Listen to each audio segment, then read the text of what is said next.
Ready আমরা? Ayesha, light on করো। বাবা, আমি বিষয়টা ঠিক বুঝলাম না। তুমি আমার চোখ বন্ধ করলে, আবার লাইট অফ করলে, ব্যাপারটা একই হলো না? হ্যাঁ, ব্যাপারটা কি ঠিক? হ্যাঁ, ও, এই বিস্কুট আমার খুব পছন্দ, বিশেষ করে এর বাদাম। আমি বললাম না ও অন্ধ হয়ে গেছে, কিন্তু এই বিস্কুটটা দেখলো কিভাবে? সিনান, এই বিস্কুটটা এখন রাখো, পরে খেও এটা। দাঁড়ালাম। ও সুপার! ওটা কি বাবা? এটা হচ্ছে আমার ছেলের হেয়ার ড্রায়ার। কেমন, পছন্দ হয়েছে? আচ্ছা, ও হয়তো জানে না এটা কি। আচ্ছা, দেখাচ্ছি।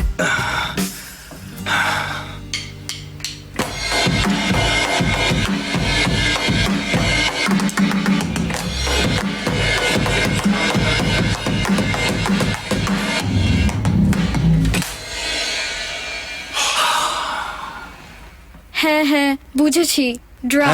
হ্যাঁ, বুঝেছো, ড্রাম।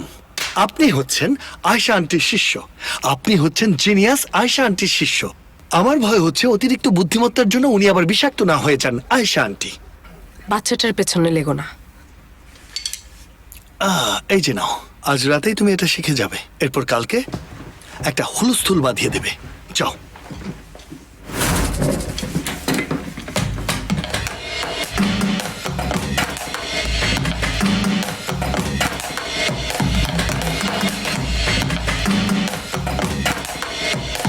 সব শেষ, যা করছে তাতে আমার সব শেষ, মিউজিক ক্যারিয়ারটাই শেষ।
আরে বাবা, তোমার ক্যারিয়ার সিনানের জন্য উৎসর্গ করা হোক।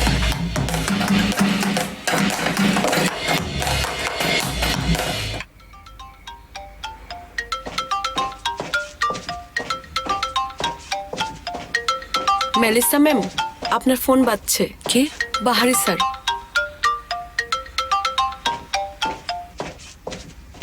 বলুন বাহারি সাহেব। কি অবস্থা, কেমন আছেন? ব্যাপারটা কাটিয়ে ওঠার চেষ্টা করছি। আপনার সাথে একটু দেখা করতে চাই। আসুন, আমি বাড়িতেই আছি। আমরা বাইরে যেতে পারি না? চলুন কোথাও খেতে যাই। আজ রাতে? হ্যাঁ, আমি আপনাকে নিতে আসব। ঠিক আছে, দেখা হবে তাহলে। দেখা হবে।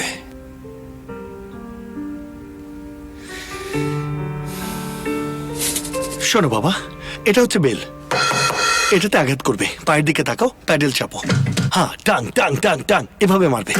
একই সাথে এটাকেও মারবে, এটুকুই। কিন্তু বাবা, জিনিসগুলো তো একসাথে মিলছে না। আচ্ছা, একদিন একটা বাচ্চা এত কিছু কিভাবে শিখবে? আচ্ছা শোনো, সে শিখবে, তাকে শিখতেই হবে, ওর হাতে আর কোনো অপশনই নেই। আচ্ছা, তাহলে এটা ক্যান্সেল করে দিই আর বাইরেও না যাই। অসম্ভব এটা। আমি মোস্তফা কারায়েলের ছেলে সিনান কারায়েল কাউকে বলতে দেব না যে আমি শিখতে পারিনি। তাহলে কে বাজাবে?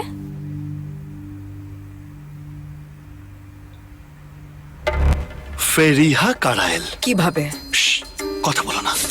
ফেরিহা, এখনই চলে এসো, তোমার হাতে আধা ঘন্টা সময় আছে, জলদি। ঠিক আছে, হয়ে গেল তো? বাজাও বাজাও।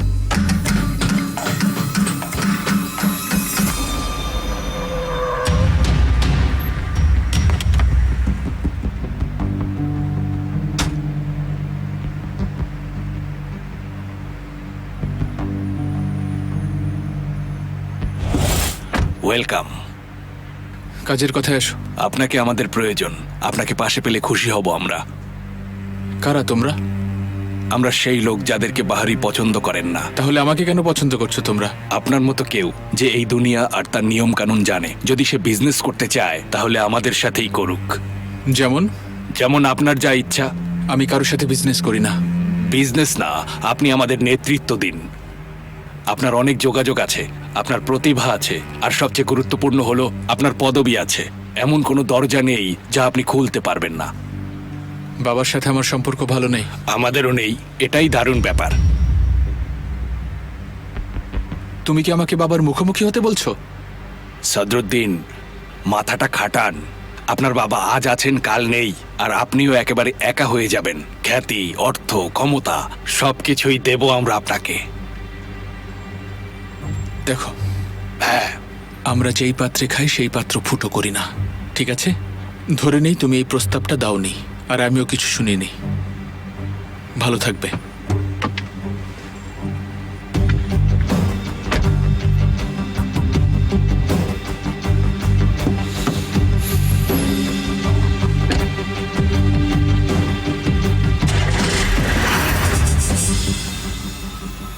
নেজার সাহেব, সদরুদ্দিন রাজি হয়নি।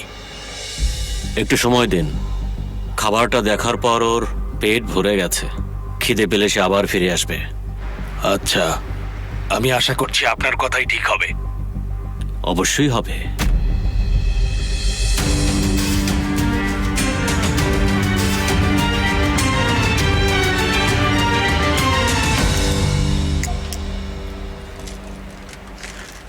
আসলে ঠিক আছে, আমরা মোস্তফার উপর একটু বেশি কঠোর হয়েছিলাম, কিন্তু তাতে আমাদেরই কষ্ট হয়েছিল।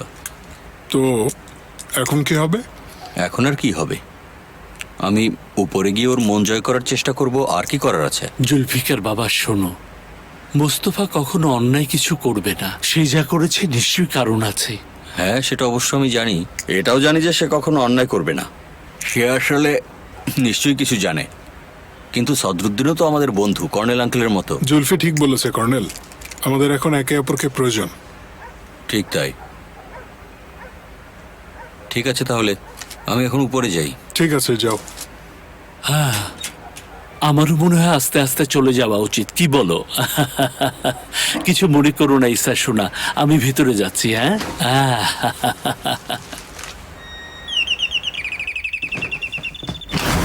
ভেতরে এসো। সরি ভাই, অসময় বিরক্ত করছি। না না, একদমই না, ভেতরে এসো। Thank you.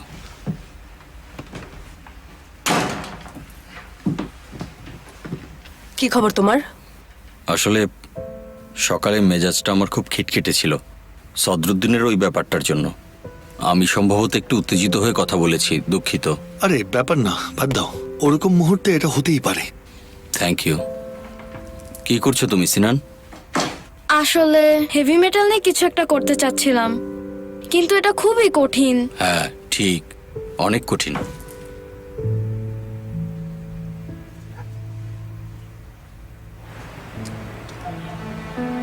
তাসকাফ আঙ্কেল, আমার মায়ের দায়িত্ব এখন তোমাকেই নিতে হবে।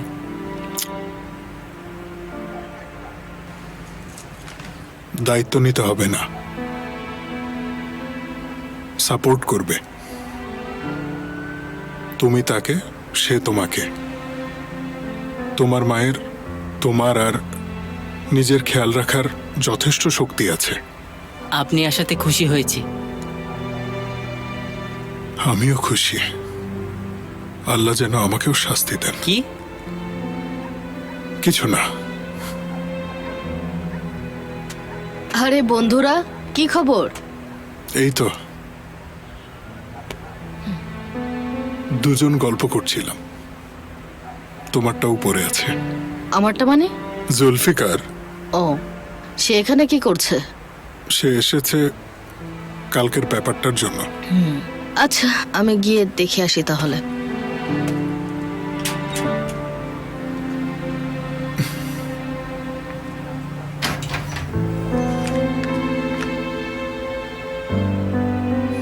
না তাসকাফা, এভাবে হবে না।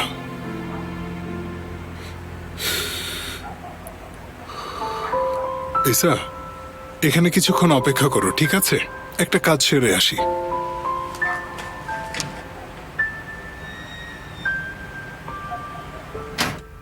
তোমরা বরং ফোক গান বা এই জাতীয় কিছু প্র্যাকটিস করো, তাতে অন্তত ব্যাপারটা সহজ হবে। ঠিকই তো বলেছে বাবা। আসলে প্রয়োজন হলে আমরা লোকগানও করতে পারি। আচ্ছা, তুমি ফোক গানও জানো? অবশ্যই জানি, লোকগান আর কি। শাহ আব্দুল করিম, লালন ফকির। সবই বুঝলাম, কিন্তু এটা কি তুমি গাইতে পারবে? Anatolian rock, Anatolian rock. যেখানে আনাতোলিয়া আছে সেখানে লোকগানও আছে। শেষ পর্যন্ত দুটো একই পরিণতির দিকে যায়। বাহ, সবাই আসছে, সবাই আসছে, দেখি কি হয়। হ্যালো মিস আয়শা, প্রবলেম হয়েছে শুনে চলে আসলাম। এসো এসো।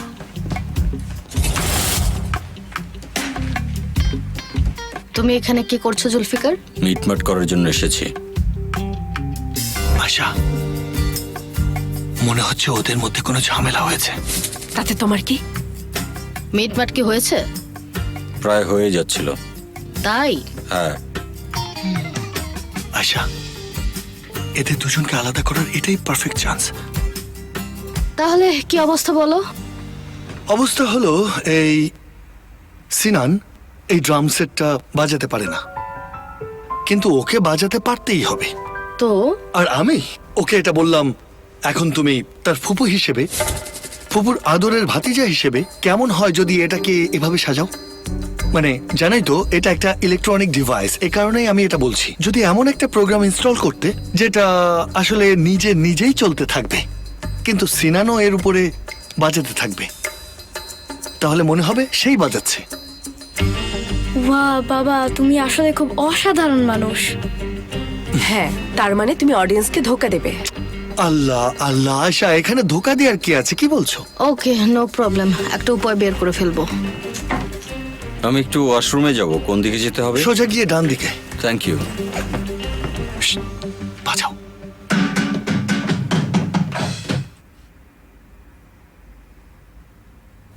মিস উমরান, আপনাকে আমার কিছু বলার আছে। বলুন, শুনছি। জাহান্নামের রাস্তা শুনেছি অসৎ উদ্দেশ্য দিয়ে নির্মিত, লোকে বলে। হ্যাঁ, সুন্দর কথা। বুঝতে পারলাম না। আপনার স্বামী নামিক খুন হয়েছে সে। হ্যাঁ, আমি মনে হয় জানি তাকে কে খুন করেছে। কে?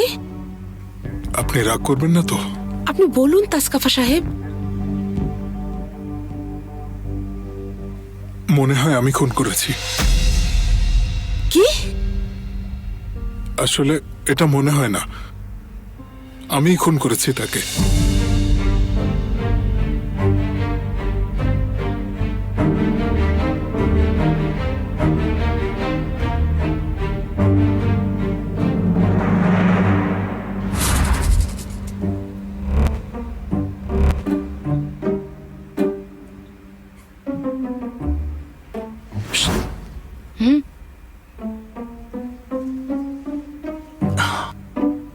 তোমাদের মধ্যে কোনো ঝামেলা হয়েছে?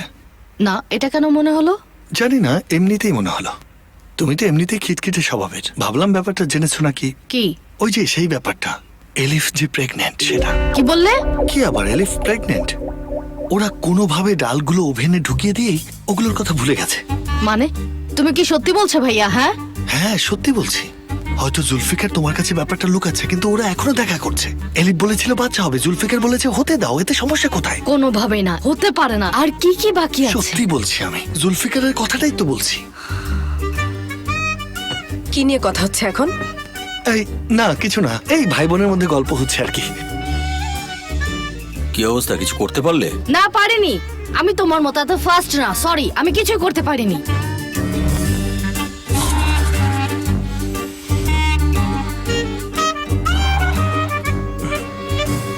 জুলফিকার, চলো আমরা ওদিকে যাই। চলো চলো চলো।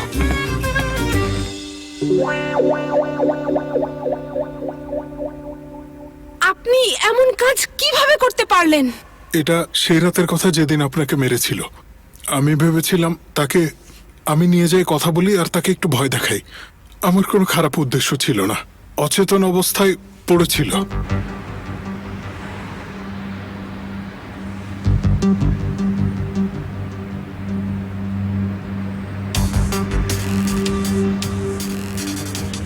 হ্যাঁ, আই! গাড়ি চালাচ্ছিলাম, সে উঠে পড়লো। পেছন থেকে আমার গলা চেপে ধরে আমাকে প্রায় মেরেই ফেলেছিল। শোন, আমার বউয়ের সাথে ফষ্টিনষ্টি করিস? আমি বেঁচে থাকতে এটা কোনোভাবেই হতে দেব না। আজ তোর আমি একটা ব্যবস্থা করেই ছাড়বো।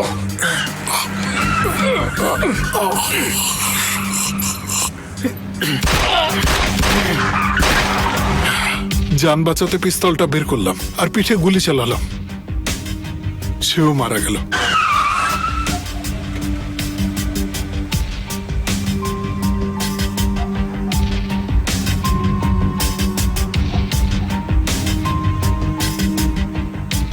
ওহ শিট, ওই অবস্থায় আমি হাসপাতালে বা থানায় যেতে পারিনি। শোনো ভাই, তোমাদের একটা কথা বলি, এমন লোকদের পাথরে পরিণত হওয়া উচিত। একজন তার বউকে খুন করার চেষ্টা করে আর অন্যজন বিশ্বাসঘাতকতা করে। ও ভাই, ওসব এখন বাদ দাও। আমি উমরান ম্যাডামকে কি বলবো সেটা বলো। আমাদের উপায় ছিল না,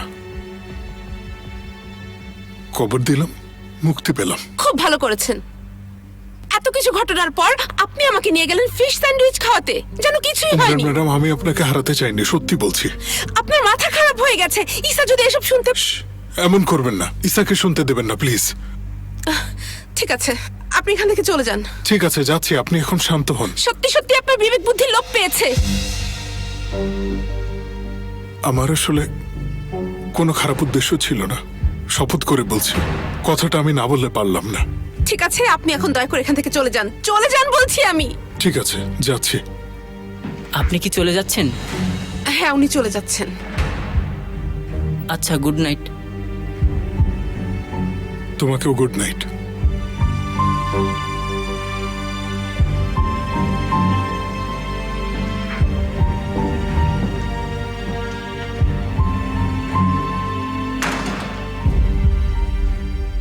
জুলফিকার, তোমাকে একবারই জিজ্ঞেস করব,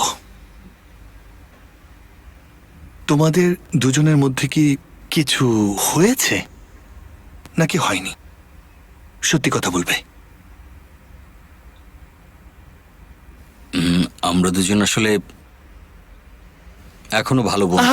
তাহলে তো বেশ, তাহলে বেশ ভালো, খুব ভালো কথা। আচ্ছা, কিন্তু এর মধ্যে আমি একটা প্রেম দেখতে পাচ্ছি।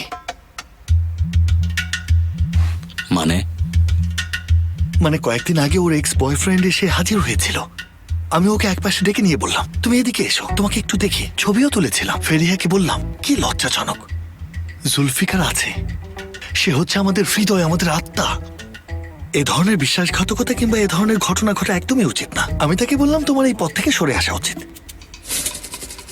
এটা পরকীয়া না? হ্যাঁ, মেয়েটা ভীষণ পাগল, একদম পাগল। এজন্য ভাবলাম কিছু করা যাক। একই সাথে সে 5টা ছেলেকে ম্যানেজ করতে পেরেছে। আমি জানি, সত্যি বলছি। আল্লাহ আল্লাহ, আমার বন্ধু, তাই কিছু বলছি না। তবে মাঝে মাঝে ফেরিহা না তোমাকেও এর মধ্যে টেনে আনবে। তুমি বুঝতেই পারবে না, কারণ তুমি তো আমাদেরই আদরের ছোট ভাই। তবে হ্যাঁ, যেহেতু তোমাদের দুজনের মধ্যে কিছুই নেই, তাহলে কোনো সমস্যাও নেই। ভালো ভালো। ওহ, আমি সত্যিই খুব ভয় পেয়েছিলাম, খুব ভয়। ভাগ্য ভালো, আমরা অল্পের জন্য বেঁচে গেছি। আমি আবার কি একটু মুখ ধুয়ে? হ্যাঁ, অবশ্যই, যাও যাও যাও।